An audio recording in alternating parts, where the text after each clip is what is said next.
છો? મજામાં? સુવાક્યોની દુનિયામાં, સુવિચારની દુનિયામાં આપનું સ્વાગત છે.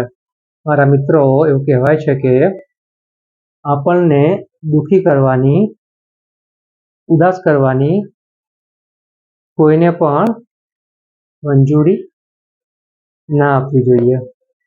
આ જ વાતને સુવિચાર તરીકે શ્રી બુકર ટી વોશિંગ્ટન સાહેબે ખૂબ જ સરસ રીતે લખ્યું છે. આજનો જે સુવિચાર છે તેનો વિષય છે બનવું, બીંગ.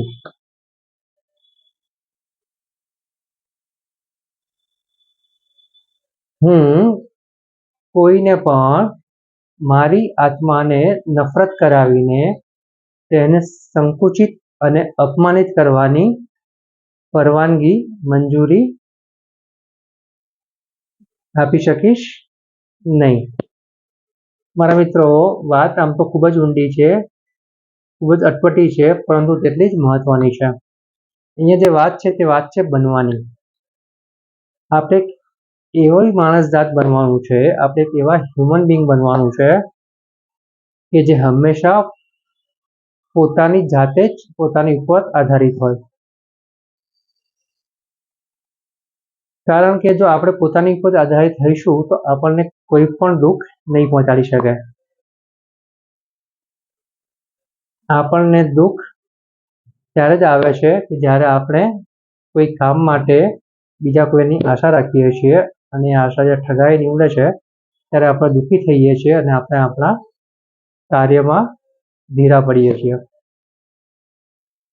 તો બસ મારા મિત્રો, અહીંયા વાત એવી છે કે આપણે કામ એવી રીતે કરવાના છે કે સૌથી પહેલાં તો આપણે જે કામ કરીએ છીએ તેના માટે કોઈની પણ આશા નથી રાખવાની. અને જ્યાં આપણને કોઈની જરૂર પડે છે અને કોઈ સામેથી આપણને મદદ કરે છે તો આપણે તેની મદદ લેવાની પણ ના નથી પાડવાની. ફક્ત ધ્યાન એટલું જ રાખવાનું છે કે કોઈ આપણને મદદ કરશે તે આશાએ કામ શરૂ કરવું નહીં. આ કામ કંઈ પણ હોઈ શકે છે. માટે મારા મિત્રો, આપણે આજથી એવા વ્યક્તિ બનવાનો પ્રયાસ કરવો જોઈએ, એવા હ્યુમન બિંગ બનવાનો પ્રયાસ કરવો જોઈએ કે જે હંમેશા પોતાની ઉપર જ આધાર રાખે અને હંમેશા ખુશ રહે, હંમેશા ઉર્જાવાન રહે. બસ આટલો ગુણ બનવાનો, બિંગનો આપણા જીવનમાં ઉતારવાનો છે અને આપણે આપણા લક્ષ્ય જે સારા અને સાચા બનાવ્યા છે તેને આપણે સારા અને સાચા રસ્તે સફળતાપૂર્વક પાર કરવાના છે. Thank you.